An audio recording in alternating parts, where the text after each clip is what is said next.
Hi everyone, अस्सलामु अलैकुम वरहमतुल्लाहि वबरकातुहू। कैसे हो आप सब? उम्मीद है आप सब खैरियत से होंगे। अल्लाह का शुक्र है मैं भी ठीक हूँ। वेलकम है आप सबका मधु आतिफ ब्लॉग में।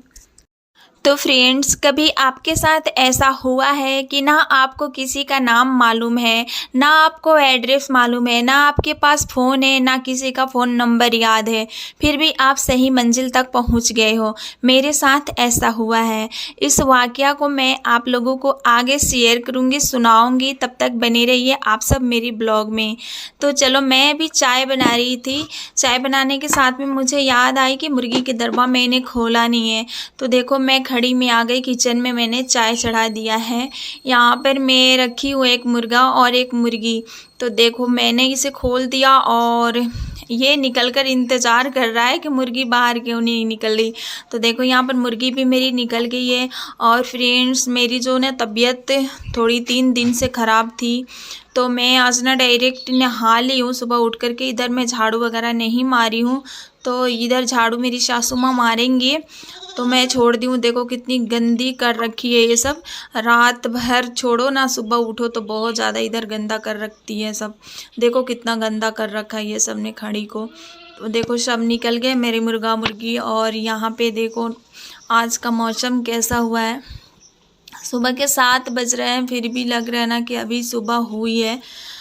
और ये थोड़ी बहुत घास लगी हुई थी ना इस दीवार पे, तो इसको नोच करके शायद पता नहीं कौन फेंका है नीचे। बकरियां मेरी खा रही है, मैंने देखा भी नहीं। और ये छोटे छोटे बच्चे हैं जो मैं रखी हूँ फ्रेंड्स। तो ये सब ना मेरे घर के पीछे का सीन है। और ये देखो मेरे घर के आगे का सीन। अभी मैं छत पर आई हूँ, कुछ कपड़े धोए थे हमने, तो उसको डालने के लिए। तो यहाँ पर देखो, ये मेरे मोहल्ला तो इस मोहल्ले में मैं रहती हूँ फ्रेंड्स। और ये छोटे छोटे कपड़े थे आतिफ़ के। आतिफ़ जो बारिश कुछ थोड़ा सा भी आ रहा है भिगो ले रहा है खुद को, तो उसी का ज़्यादातर कपड़ा था आज। तो हमने धो करके नहा लिया। और देखो इधर का नज़ारा, इधर का नज़ारा भी अभी सुबह सुबह का नज़ारा ना बिल्कुल अच्छा लग रहा है, क्योंकि अब आजकल के ना दिन में सुबह सुबह धूप नहीं हो रहा है ज़्यादातर। तो देखो बहुत अच्छा मौसम है। और यहाँ पे देखो कबूतरों की भीड़, सब अपने छतों पर बैठ करके इतने अच्छे से एंजॉय कर रहा है सब मौसम का। तो मैं सोचे चलो पहले आप लोगों को कुछ अपने घर का नज़ारा दिखाती हूँ, आजू बाजू का। तो ये है मेरे खड़ी के बगल का ये व्यू है। तो मेरे घर के पीछे 2-3 खड़ी हैं, जिसमें ये बहुत सारे पेड़ पौधे हैं। तो चलो फ्रेंड्स, अब मैं आ गई नीचे। चाय मेरी बनकर तैयार हो गई है और जाना है अनवर को, अनीशा को। आतिफ भी आंगनबाड़ी जा रहे हैं आजकल पढ़ने। तो देखो चाय ना मेरी बन गई है। अब मैं इन लोगों को दूंगी चाय और ब्रेड। सुबह सुबह पता नहीं ये लोग कुछ खाता भी नहीं है, चाय ब्रेड पर स्कूल चला जाता है ये सब। मेरा बच्चा ऐसे ही है। तो इन लोगों को मैं चाय ब्रेड दे दूंगी नाश्ते में। तब देखो फ्रेंड्स, मैं ना अपना स्टोरी शेयर करने वाली हूँ। इससे पहले मैं आप लोगों से रिक्वेस्ट कर रही हूँ कि अगर आप लोग न्यू हो तो चैनल को प्लीज़ सब्सक्राइब कर लिया करो, एंड वीडियो को लाइक भी कर दिया करो, हाइप भी कर दिया करो। अच्छी लगे तो अपने दोस्तों के पास शेयर भी कर दिया करो, ठीक है। तो चलो फ्रेंड्स, मैं बना रही हूँ अंडा करी, अंडा और आलू की सब्जी कह लीजिए इसे। तो मैं बनाती भी रहूँगी और अपनी स्टोरी सुनाती भी रहूँगी, ठीक है। तो चलिए स्टोरी बताती हूँ। तो देखो फ्रेंड्स, यह उस समय की बात है जब मैंने इस्लाम कबूल किया था, जब मैंने अपना धर्म छोड़ दिया था, जब मैंने इस्लाम को पहचान लिया था। उस दौर में मैं हर छोटी बड़ी बात पर अल्लाह से दुआ करना सीख रही थी। एक दिन मुझे एक ज़रूरी काम से एक गांव जाना था। वो गांव मेरे हस्बैंड के नाना नानी के रिलेशन में की है, मतलब वो लोग रिश्तेदार ही थे, ठीक है। लेकिन पता है, मुझे उस घर का पता नहीं मालूम था, उस परिवार के किसी व्यक्ति का नाम भी मालूम नहीं था। मेरे पास मोबाइल फ़ोन भी नहीं था और न ही किसी का नंबर था। शाम होने लगी थी, दिल में थोड़ी घबराहट भी थी। मेरी छोटी बच्ची अनीसा मेरे साथ थी।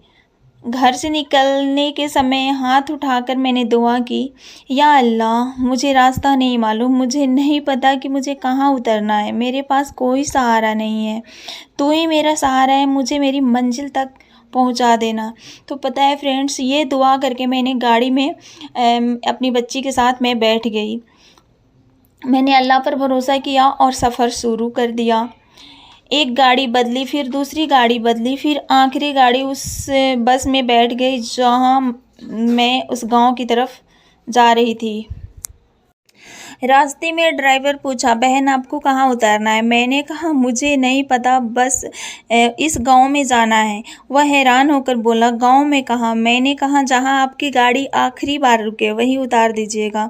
शायद उसे मेरी बात अजीब लगी, लेकिन उसने कहा ठीक है। जब गांव आया तो मगरिब की अजान हो रही थी, अंधेरा फैलने लगा था। एक एक करके सभी यात्री उतर गए। मैं सोच रही थी कि अब क्या होगा, मैं कैसे जाऊंगी, कहाँ मुझे उतरना है ये भी मुझे मालूम नहीं। तभी पता है मेरी छोटी बच्ची अनीशा ज़ोर से रोने लगी। उसे चुप कराने के लिए मैंने अपनी बच्ची को उठा करके खिड़की के तरफ किया, ताकि ये खिड़की के तरफ देखे और बाहर की नज़ारा देखकर शांत हो जाए। उसी पल मेरी नज़र सड़क किनारे बैठे एक बुजुर्ग पर पड़ी। वो थे मेरे नाना नानी के रिश्तेदार, यानी मेरे हस्बैंड के रिश्तेदार में के, तो वो भी मेरे रिश्ते में नाना ही लगते।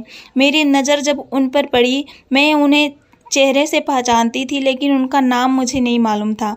मैंने देखा और मेरा दिल धड़क उठा।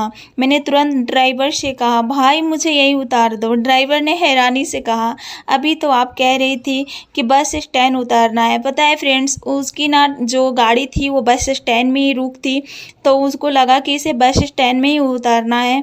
तो मैं जब नाना को देखी तो बोली कि नहीं, मुझे अभी यहीं उतरना है। मेरी मंजिल मिल गई। मैं उतरी, किराया दी और आंखों से खुशी के आंसू निकल आए।